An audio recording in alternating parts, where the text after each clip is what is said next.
Badman, LB, Rupert, Albert, and the Bishop Paul Brown. Badman for the 2020-2021. And you know what it is. You know Shadrach, Meshach, and Abednego too. This is Paul and Rupert's Word. We're back! Coming out with a brand new thought, covered under the blood in which we were born. So we know how to get to. Is for bold, A is for active, D is for determined. When you consider King David valiantly, you have an idea and understanding for taking this. Stay tuned. Hallelujah, revive us again. We are excited to bring fresh commentary, good conversation with two bad men. Boy, you don't want to miss this. Badmen4Christ. Join us. Stands for determined, just like Peter when he did his first sermon. As the saying goes, bad men for Christ. That is how we'll be for the rest of our life. Sit back, relax, and enjoy our show because we're stuck in the house with nowhere to go.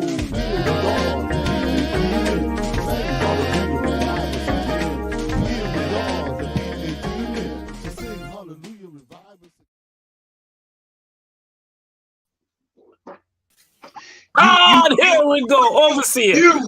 Oh, another edition of the Badman Show. Welcome, everyone, to another edition of the Badman Show with Overseer Rupert J. Johnson and yours truly, Paul Brown. Bless you all. Thank you all for joining us. Overseer, how are you doing, sir?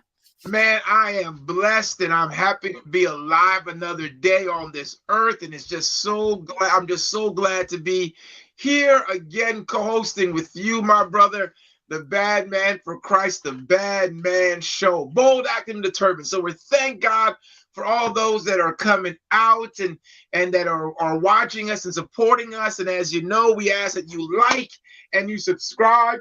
You tell your friends, you tell your family, and you tell your enemies, tell everybody to join the Badman Show every Monday, 7:15.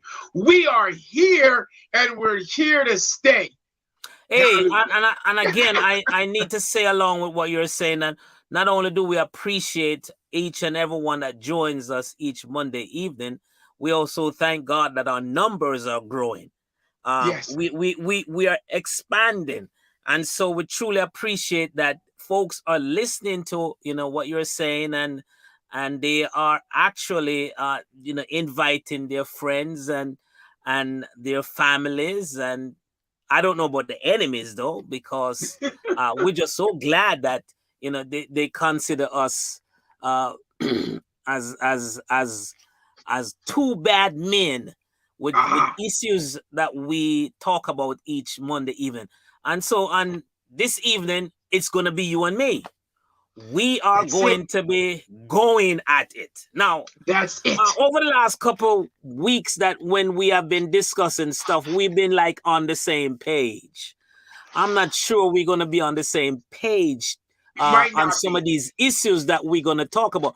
So, ladies and gentlemen, we have a couple issues that we want to discuss tonight. And the first one we want to start out with is with the judge, Ketanji Brown Jackson. And I want to emphasize in there the brown.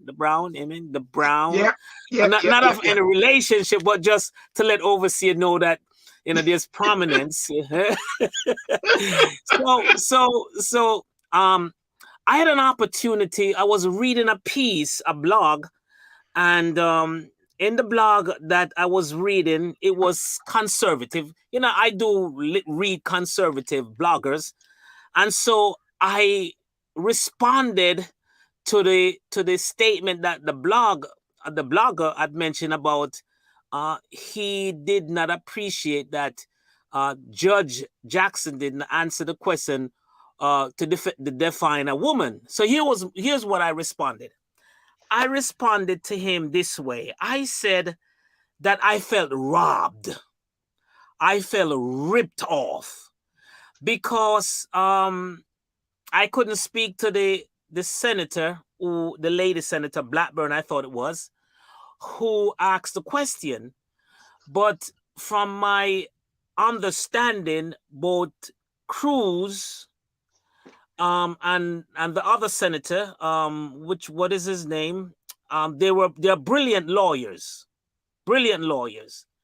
And I thought, having listened to Judge Brown provide a detailed explanation on how she adjudicate cases using the Constitution and the current laws of the land by Congress, Doc, I was impressed, because that is what she explained is a similar approach in how we interpret the Bible. Because, you know, the Bible was written for a different set of people than us today. Right. Either Old Testament was for the Jews, New Testament was for the early Christian. And so when we read the Bible, we had to somehow think about when Jesus was talking, who he was talking to, how they received the message. And then we also now got to take it, the principles he established there, bring it over to our time, and somehow begin to understand how it applies to us today. And that is what the judges do when they look at the Constitution and also look at the current laws that Congress has voted into, as made laws in order to come up with a verdict. And I thought that those senators should have asked questions that would have brought out the legal technical brilliance of that woman. The type of conversation that would have come out would have educated us even far more better about the Supreme Court, the laws and how laws are adjudicated in this country, as opposed to be stuck up on the bunch of stuff that they ask. What is your thoughts? Here's my thing, and unfortunately, this is how America has become. It wasn't always this way, but this is what we've become. The two major parties, Democrat and Republican, they no longer care about America. They say they do. They don't. They care about their party.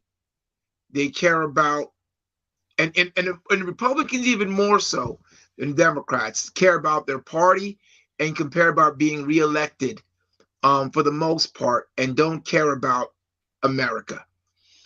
The questioning that she was getting, a lot of the questions had nothing to do with the judicial system in which she was about to step into. Those questions might have been nice if you were a law student and about to be graduated and they wanted to ask some of your thoughts on certain things. But where she was stepping into, some of these questions had no need. And then you had Democrats who had to support her because Republicans were trying to lower her down. So like you said, instead of either side asking questions that could best help us to see if she would make a good Supreme Court judge, people were doing their own thing. I felt so bad for her because she is an intelligent person, and it could have helped minorities, especially African Americans, across the board to see how intelligent this woman is, so that when people have doubts, you cannot say, oh, that they can't do that, they can't do that. We have been fortunate enough to have a Black president, intelligent. Fortunate enough to have a Black vice president, intelligent. Now we've had a Black Supreme Court, but never a female one. Now we have a Black female Supreme Court, intelligent. We are beginning to break down walls and barriers because of our intelligence and because of the way that we can separate our position versus sometimes our belief. And we have to walk that fine line and try to be that much better. And she did a great job of answering these questions. But yeah, why ask her about define what you think a gender is? Because that's not what she's going to use to base the law on. She's going to use the law and the time and the season that we're in to make a decision. And that does not mean she agrees with it. This is what we have to remember. She may not agree with it, but because it's the law and based in the time that we're in, she still has to make that decision. I think, Doc, I mean, Overseer, I think if they are just ask reasonable questions, I believe that the level of education that the public would have received would have even bumped up another level. I just really, I mean, because I'm not discounting the other senator, because they went to law school, and as far as my understanding is, they're pretty smart people. They're pretty smart people. I don't know about that anymore. No, but can you just imagine having that conversation with brilliant people, just going back and forth, discussing the judicial system, and just explaining and exploring it, and just breaking down the fine points? I mean, that what level of education would have gotten? They would have probably brought us into law school. It's a beauty pageant, bitch. It's a beauty pageant. They're trying to make either you look good or bad. They're not trying to see if you are the right person. And that is the issue that I really fall into, is we don't know. Now, I think she is. But do you really know if she's the right person to be at the highest level, to make the most important judgments in history? That's where she is. And she needs to be the right person in that place, all 9 of them. And to tell you the truth, I don't know if that 9 is the best 9 anymore to make those decisions, because the last 3 who got appointed, it was a beauty pageant. Yeah. Either you look good or you don't look good. Let me make sure you don't. When Kavanaugh was up there, it was the Democrats are going out his history. What he used to do. They didn't ask. You have to ask those. And she went through 23 hours, and you have to ask those questions. We got a couple comments. Bring the first one back, producer. I didn't see the one by Michelle Manning. We got some comments already. So this is a good conversation, because, and I love how the ladies are. There's 2 ladies in a row. Okay, so Michelle Robinson, is intelligence the real issue, or is the real issue her skin color? I think that there is an issue with the skin color, but I also think it's an issue because she's a Democrat. So the Republicans do not want her liberal side to be on. They want more conservatives, because that way, when the rules do go up to the Supreme Court, there's a more conservative bias going through than a more balanced one with liberals and conservatives. That's well, it could. Hold up that one, please. Take that one down. We'll get that one next. I think there's no question about her brilliance. So it's not about intelligence, because from all that I've read, all that I've heard, she is even more qualified than the others that are on the Supreme Court. So I don't see a intelligence issue there. I believe, though, I will agree with you on this, that I believe how she presented herself and the level and quality of the people that we have been seeing over the last several years. I don't believe African Americans should ever hold their head down, ever. No way. And talk about that all they can do is play basketball and sports. That's nonsense. No way. Throw that one out the window. So I don't win. What about the next comment that we have? Well, the question though really is, well, do you think it was race then? Do you think it was race, or do you think it was political party, or do you think it was just race? I think it was political. I think it was political. Okay. This is a comment, yeah. It was a disgrace. The questions were inappropriate. It seems as if they were testing her intelligence, especially since she is a woman. So now, let's get to the other part of this. Sister Comment said she is a woman. She is a Black woman. They're afraid of what she may bring to the table. So let's talk about this, because we know the majority of the House is men, right? We know that men can be intimidated at times by women. They have a problem with women in high places. could this have been a woman thing? Could this have been some of them saying, you're a woman and you're a black woman. I don't want to deal with you. I mean, definitely if it's coming from parts of the South, possibly, yeah, it could be a black woman, even more so than the intelligent part, right? It could be that. And also over the years, though, there have been more white male nominated for the Supreme Court over these men. In fact, not only for Supreme Court, for the higher federal courts. So it's possible a woman could also be an issue as well.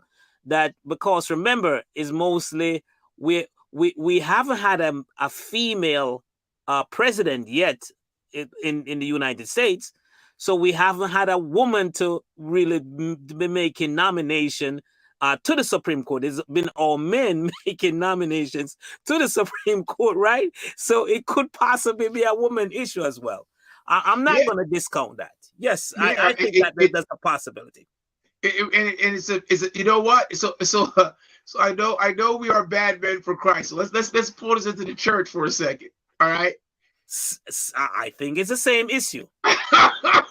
So you know what I'm I think it is, but we'll save that one for another Badman show where we will just dedicate the whole show towards that. But I want to take it a little more lighter. I want to do it. No, one of the things that has popped up as well, as if you've been following this Judge Jackson's Senate hearing, and as they've been interviewing women predominantly on the outside, the issue of hair has come up. So I want to ask, Overseer, I like the long hair. Right. I like long. I like long hair. Now, Overseer, if Mrs. I'm not gonna know. I'm not. Do you like long hair too? Is my wife is watching? I just love her hair. Whatever hair she has. I would ask you if Lady Viv comes in with it short and like at your height, what would you do? Let me say this. Let me say this. I prefer longer hair, but I also like some of the short dudes that they have nowadays. So I don't have a preference. It doesn't bother me. But I ask you this question, sir. Lady Brown comes in. She got a little hair on top, but the sides are shaved all around. And she looks at you and says, "How do you like my hairstyle? What do you say?"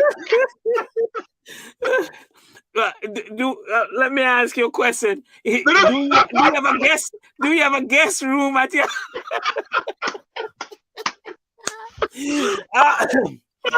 Overseer? I like how you answer your question.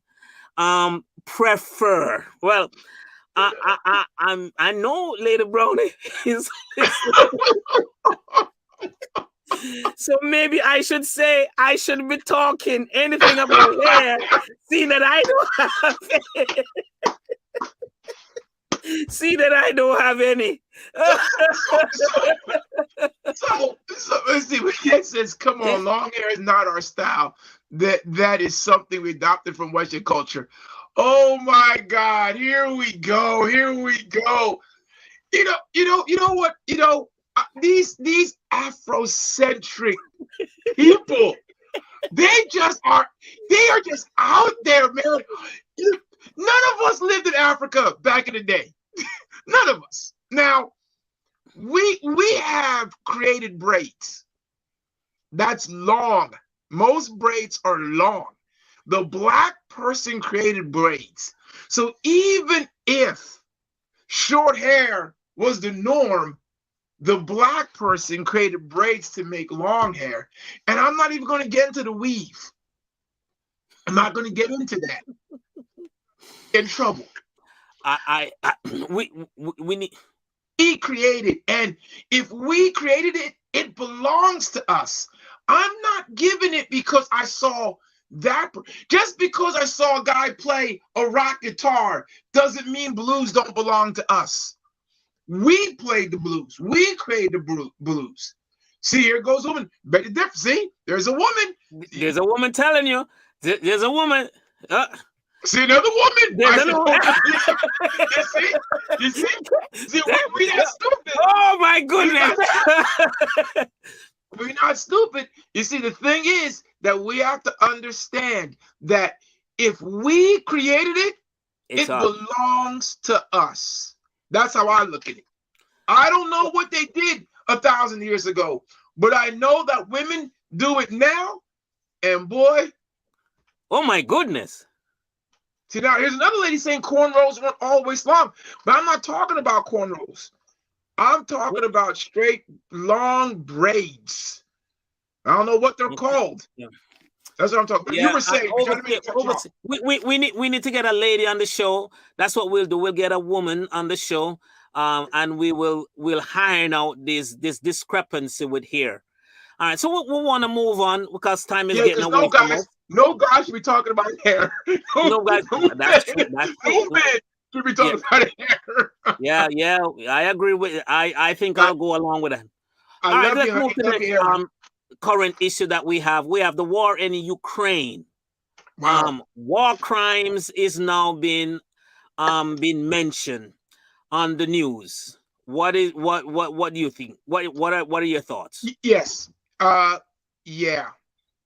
Well, first of all, is this war legitimate? And I think no. I think this is as bad as when we sent people into Afghanistan. Was it Afghanistan? And we sent people into Afghanistan to take down weapons of mass destruction. Right. That was Afghanistan, right? It's as bad as that. It's not legit. The difference between the two is that when we went to Afghanistan, we controlled the civilian areas and tried not to cause any casualties.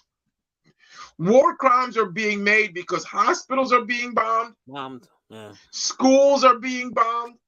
So many civilian areas, they don't care where they're landing bombs or shooting things, raiding, stealing, all these things that the Geneva Mandate has said that these should not happen, that there should be as much least collateral damage as possible. Have you seen the pictures from Ukraine? That's a lot of collateral damage done, and done on purpose. So I think that there's a huge criminal issues being exhausted there. What do you think? Yes, I have to agree with you, and I think that they should isolate all the officials in Russia. Anyone comes out should automatically be arrested and should be tried. I mean, I was looking at the pictures and looking at the videos from CNN, and it's horrible. I don't think anybody should be going through that type of situation, not in the 20th century. That is terrible. Yeah. So before please, folks, ask your questions in your comments. Let us know. We'll be glad to respond to them. Also, don't forget to like and subscribe to our channel. We appreciate it. But I have a question for you. This is a little bit to the same issue. How are we going to arrest those officials when that may just trigger? Because you have to go into the country. They're not coming out of the country, right? No, so you're going to have to go into Russia. How are we going to arrest them without triggering a World War III? I am saying that whenever they travel outside of Russia, because at some point in time, you got to travel out of it. I'm just saying, and I'm talking about not the civilian population. I'm talking about the heads of governments, those that sign off on certain things, that sign off on the war. those are the folks that should be targeted. So of course, Putin in number one. Oh yeah. If he comes out at all, he ought to be arrested. Yeah, because 100%. I agree. It's just awful. Yeah, I agree. But now, what do you do for those Russians? Because unlike America, Russia is, if you don't vote with me, you're going to end up dead someplace. So some people could have been signing off on this stuff, but didn't agree with it, didn't believe in it. What about those people? You mean the ones that are? I'm just saying which ones? Which people you're talking? Those folks that have, because it's not like America. You win, and if you don't sign or if you oppose something that Putin says, the next thing you know, you're dead in some alleyway or in your bedroom, killed. What do you say to those people who just signed off on it because they want to live? You're just as guilty. Remember, there is a opposition leader that is right now in jail because when he traveled back to Russia, he was out of Russia for medical care. He went back and he's right now in jail. So they should use him as an example to stand up. Maybe that in itself will be able to trigger some of these officials from stop being yes to at least maybe. As you said, you probably can't go straight no, you may be executed, but you may want to stop at maybe. Maybe. Okay, so here's a question from Ken. Are you sure that the U.S. did not inflict a lot of collateral damage in Afghanistan, Iraq, and other countries with people of color? Am I sure? No. I don't have the statistics or the numbers, and I did not research it. So am I sure? No.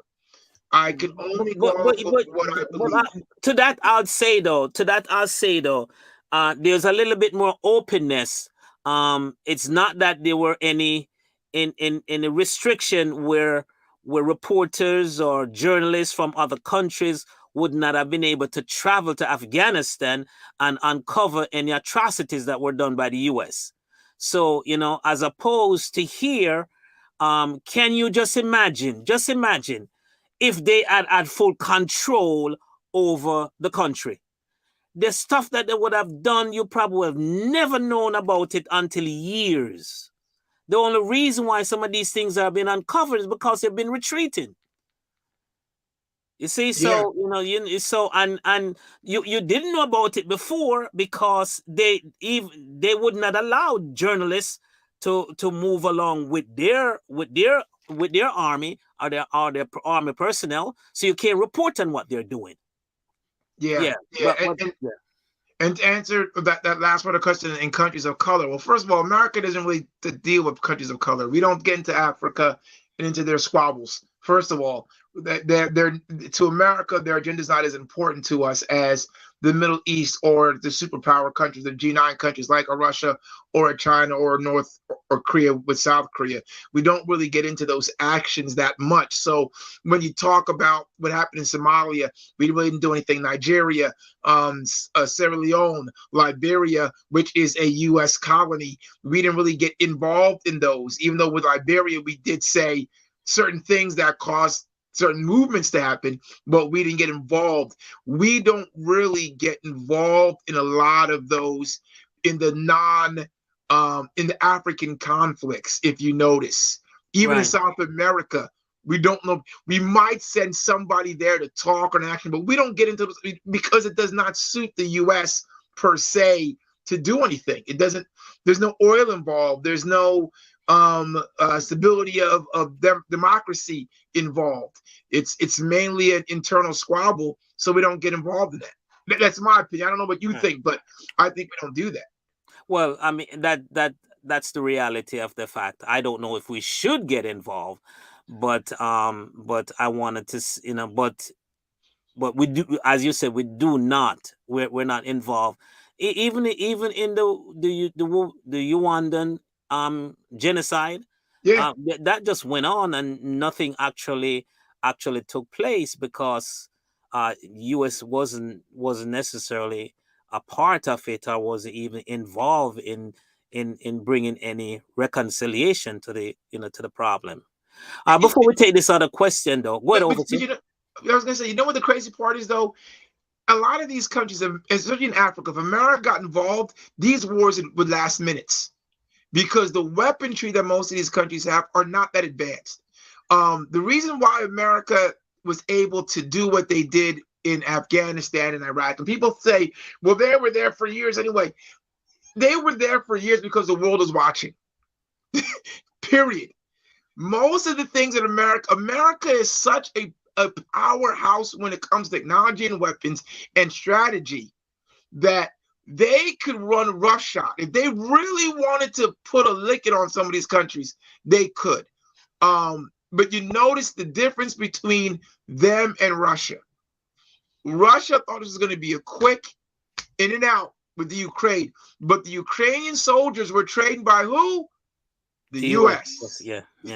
So it wasn't a quick in and out because you got U.S. technology, U.S. training to these soldiers, and their little country of 4-point-something million or whatever it is going against this 500 million person country, huge military, where Putin had to now get 134 drafted troops, not enlisting troops, drafted troops to go and fight this battle because they're being pushed to the brink. You know that there's something about the U.S. that we don't even understand. I'm sorry. Americans, we don't understand the might of our U.S. military. And I don't know. I hope we don't ever have to find out. But when they say we're the strongest military in the world, man, I don't see what Ukraine is doing.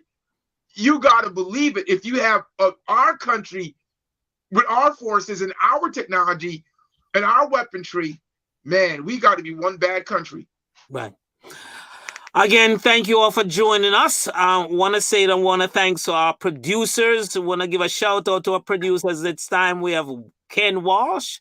Thank you so much for helping us along with Deacon Albert Minath. So a quick shout out to our producers. We thank God for them. They're helping us bringing the show, producing the show each week. I want to move to overseer. There was some special activity that took place that may have flown under the radar. At the awards. Yes. And that Summer of Soul, that documentation, that best documentation that Mr. Rock was presented while that interesting incident happened that we will talk about in a few minutes. What can you tell us about that, that special documentation? Unfortunately, I didn't see it yet, but the big part it was, I think, one of the first documentaries that talked about an event that I think happened the same year as Woodstock or happened the year after. So everybody's heard about Woodstock, and Woodstock was the big event in upstate New York where hundreds of thousands of people went and listened to live music and all this stuff and crazy. Everybody heard about Woodstock. Well, there was actually a Woodstock in New York, or Woodstock-like in New York, and that's what the documentary was about. It was called The Summer of Soul. And the gentleman called Questlove, who's one of the musicians from the group called The Roots, who is the stand-up band or the in-house band for Jimmy Fallon and The Late Show. And they also play for a bunch of different singers in the R&B realm, and they play music and all this stuff. They're really good. But he produced this documentary. Excuse me. And it gets no love. It got no talk about because of the thing that we're about to talk about was so prominent that it did not get any love right now about how important that event was and how we should see that movie as a nation, especially as people of color, that we should see that movie to know that there was a time when we also put together a huge coming together, and there was no violence and there was no backlash. It was just music going on, and people were able to stand together, and Black people from all different races, all different nations were able to listen to music and enjoy the music. And we should watch that documentary just to let us know oh wow about it. Wow. Your sister watched Deborah it. Johnson. Yes, she said I watched half of it, found it interesting. A lot of gospel, huge ground. Yeah, there was gospel music. There was all types of music. It was all types of black music. Sister Brown said it was excellent. It's a movie that we should be talking. Unfortunately, we're not talking about it because of this event. It's a movie that we should be saying, wow, our documentary. It's not a movie, it's a documentary that we should be saying, man, that's awesome. That is great. And I have a question for you on this line. What do you think about, because we're Christian people, right? So we're Christians. We believe in God. We love God. We love Christ. We love what he's done for us. We love the sacrifice he made for us. Well, what do you think about Christians watching movies like this? Because it is a documentary. That means it's an educational movie. It's not meant to entertain. It's meant to educate.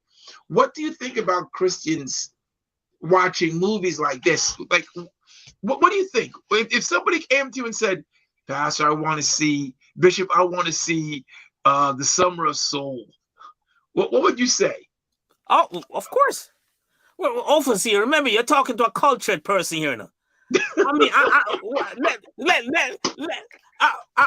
I'd like to inform you, sir, that I do go to Manhattan and to Broadway and taking some Broadway, The Lion King. Yeah. Oh yeah. Wicked. Oh yeah. Oh. So I don't know if you have an alternate impression, but I just wanted to make it very clear to you.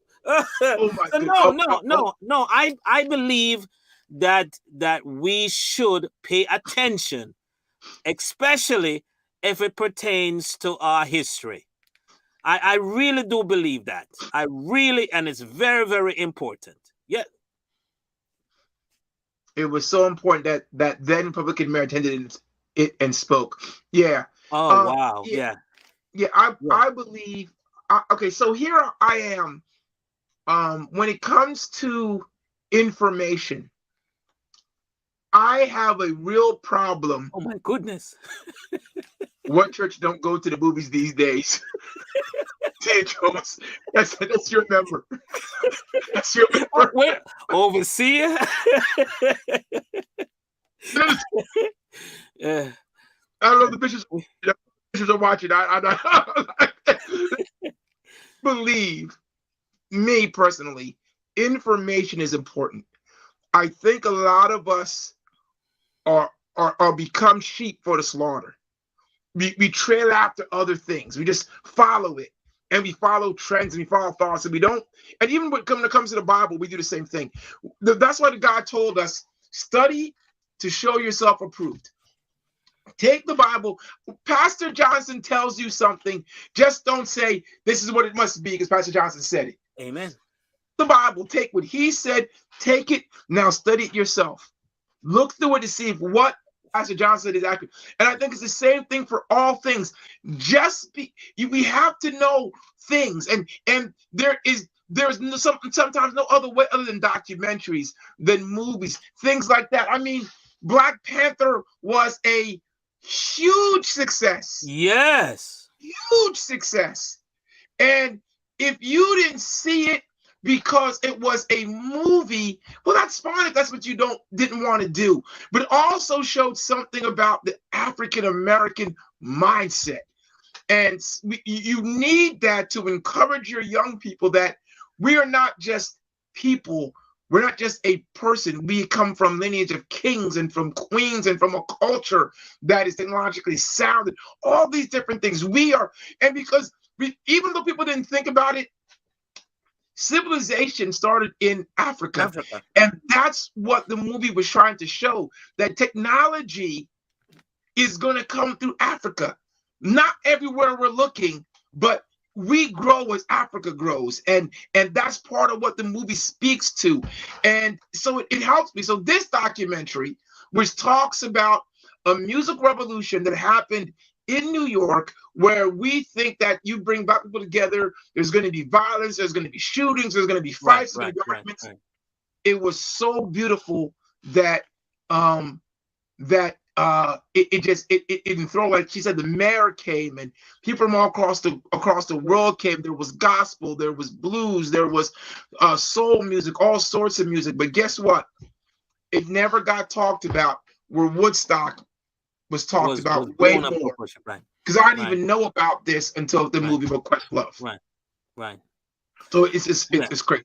Well, I mean, that's one of the purpose for the Badman Show, to highlight some of these things for you and to make you aware of some of these historical events, so it will broaden our horizon.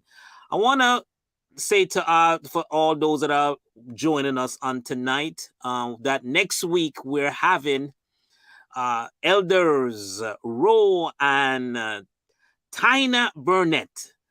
They are heads of a marriage council, and they're going to be joining us as we're going to be exploring marriage. So come on and join us on next Monday night, as we're going to be really digging into husband and wife relationship.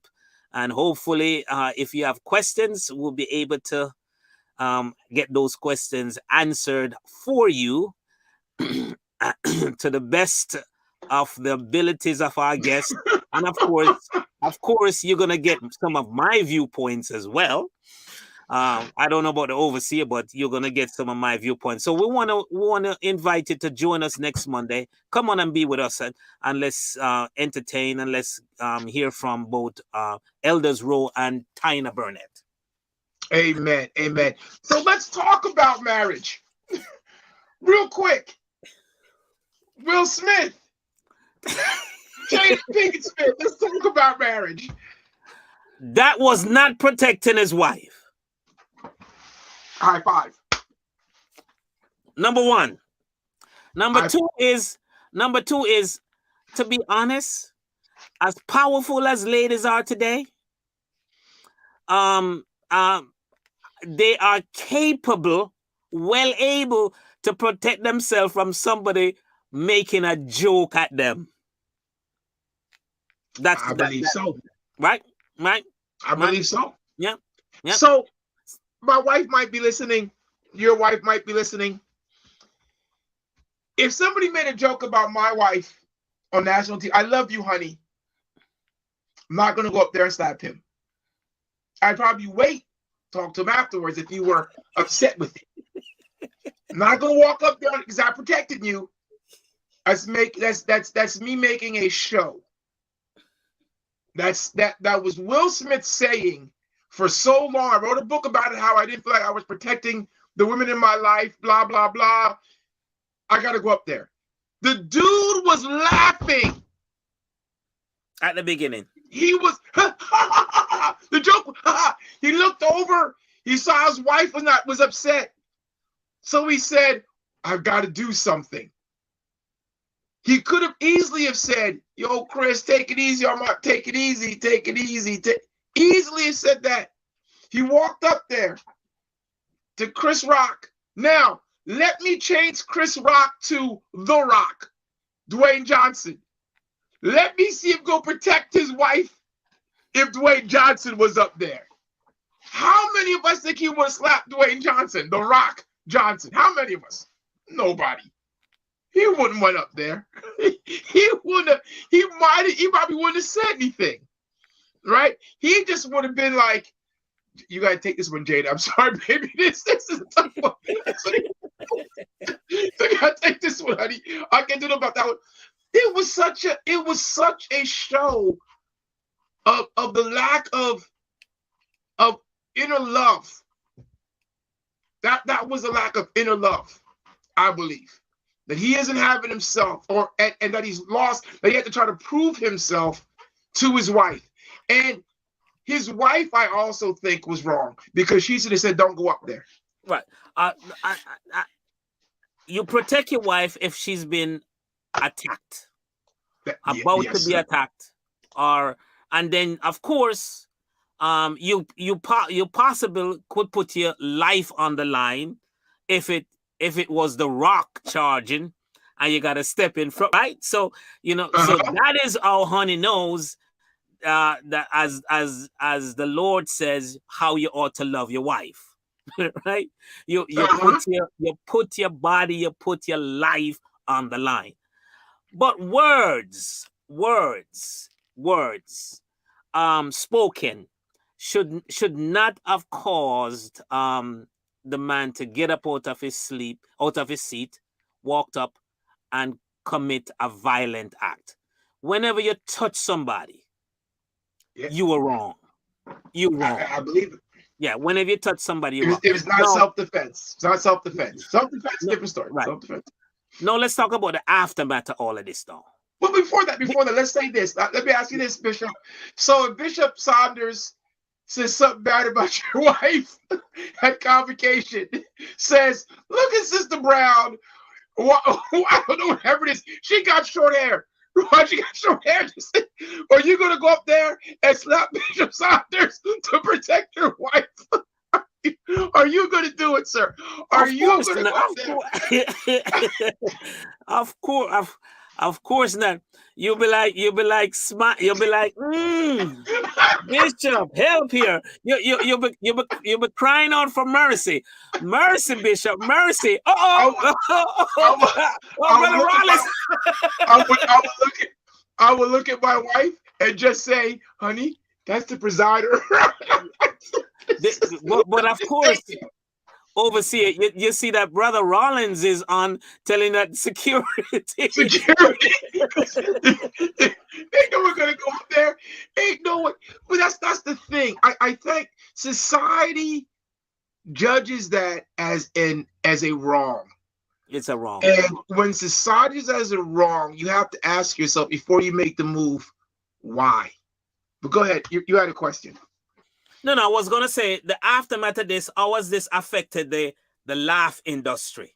Because now every comedian has to have this sensitive thinking in the back of their minds. And of course, they go have to beef up their security because somebody might think that they have the right to go up and slap somebody. You see,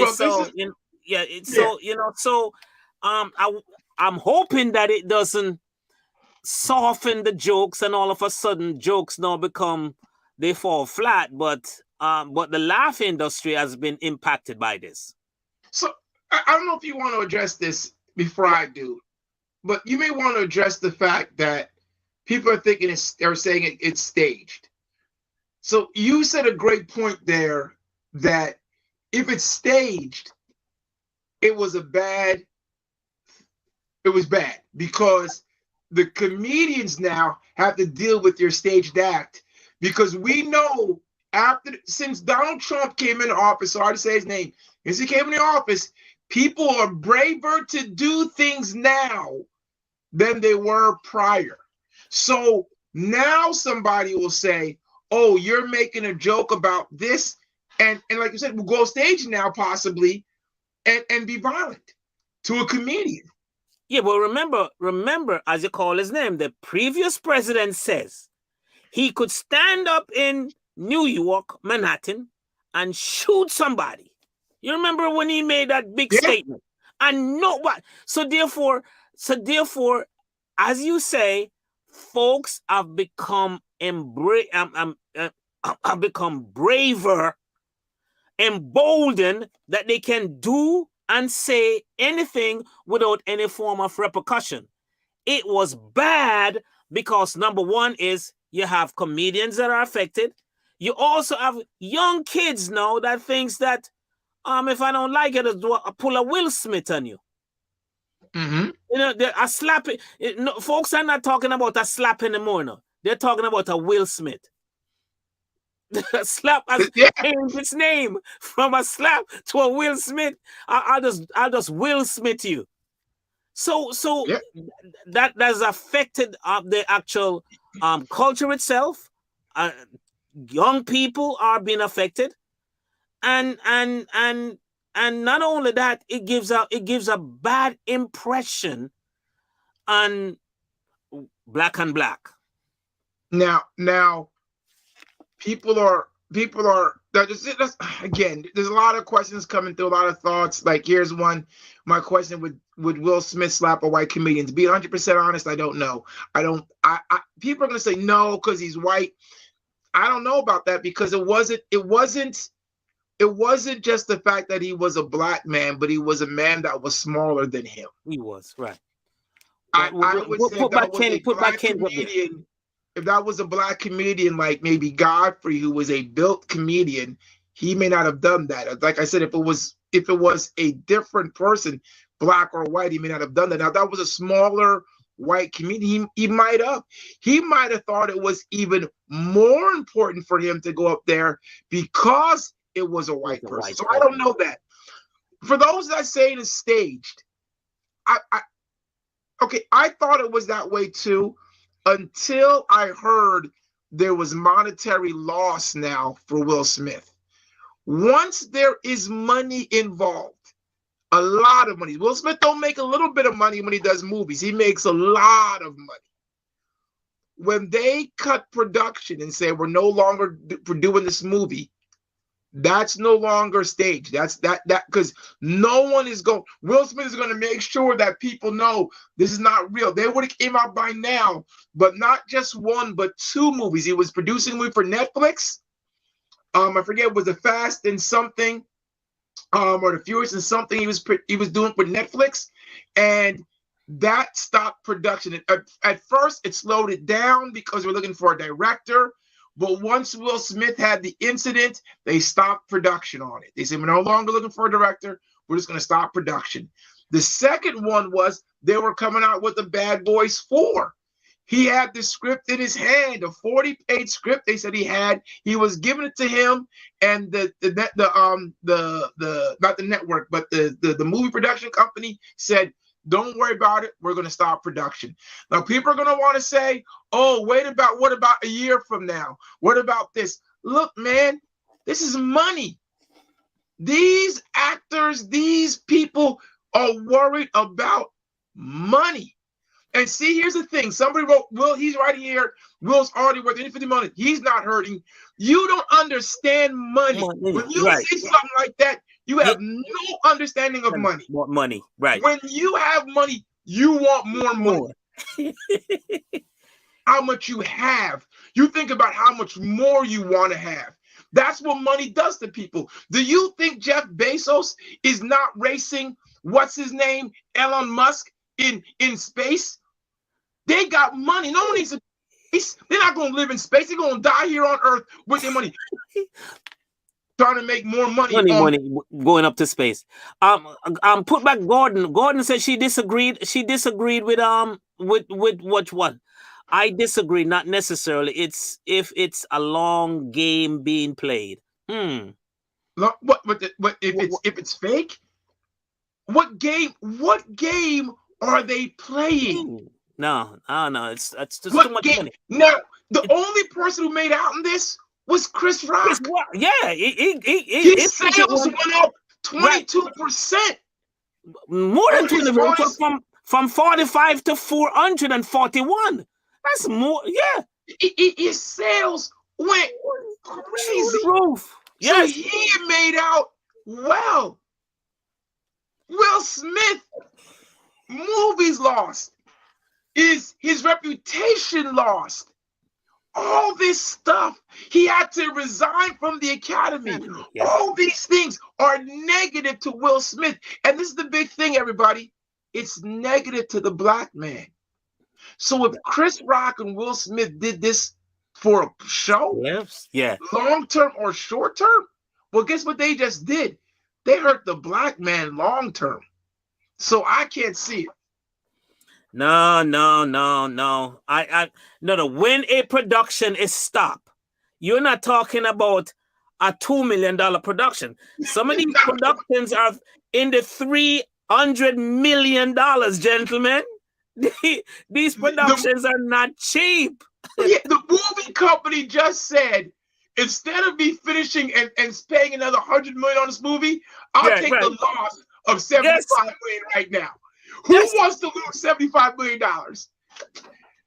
Oh my Lord! You know, I don't believe. So Sister Tia is a big fan of Wag the Dog. I don't know if you Wag the Dog or the so Wag the Dog was that we never made it to the moon. It was a movie production. We never actually made it to the moon, and it is a true thought. People said we only get out of the atmosphere, the stratosphere of the Earth, and rotated around the Earth. No. Has ever made it to the moon. So Tia's big on Wag the Dog, and Ken's a +1. So Ken and Tia are both Wag the Dog, and then they'll have that theory that we. And guess what? See, you know Hollywood lies. We know Hollywood lies. We all know it. I don't know the Hollywood lies. I know. Yeah. The movies are no longer Hollywood. So Right. Yeah. Again, we thank you. Obviously, it was a good conversation tonight. Thank our guests for joining us. All our live audience. Well, they're not live. All our virtual audience. I didn't hear you, sir. Just don't talk about my wife. Try and punch me virtually. Give me a will snip. See if you can give me a will snip.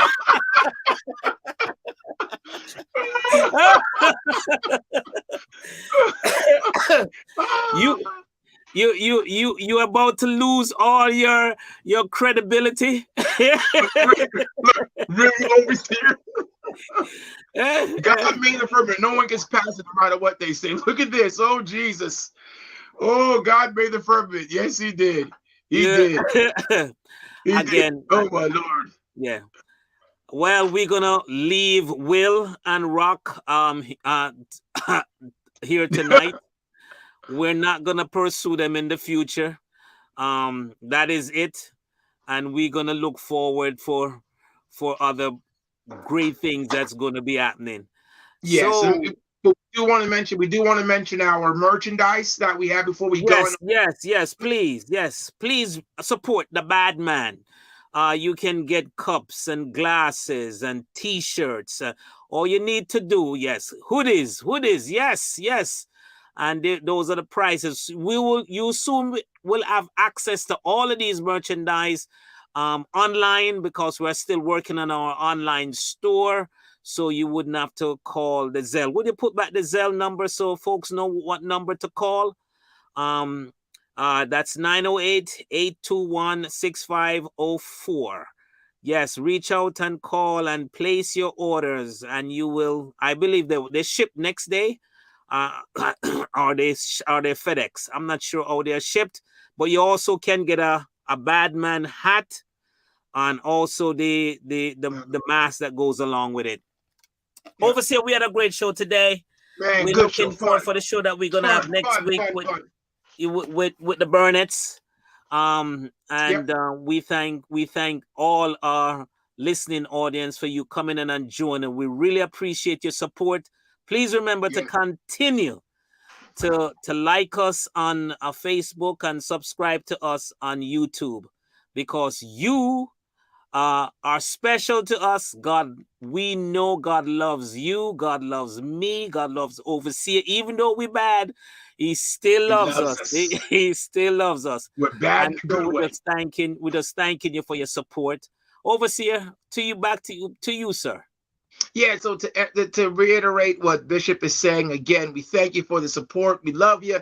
We appreciate you, but more importantly, God loves you, and we thank you for all of your thoughts. Even though we are two men talking about are giving our opinions, we love it when you share yours, because it helps us to grow, because it makes us think. So we are all here to grow together, learn together, and understand that I can't do without you. You can't do without me. So make sure you join the Badman Show every Monday at 7:15, so we can connect and talk about issues and things that we need to do to grow better as a people. So I will see you all next month, 7:15. Same place. Same time. Same place. The Badman Show. Join. Again. A to the A to the D to the M to so sing hallelujah, revive us again. A to the A to the D to the M so sing hallelujah, revive us again. A to the A to the D to the M to Christ, like a Jesus, repping Jesus. A to the A to the D to the M to the E to the N. We out.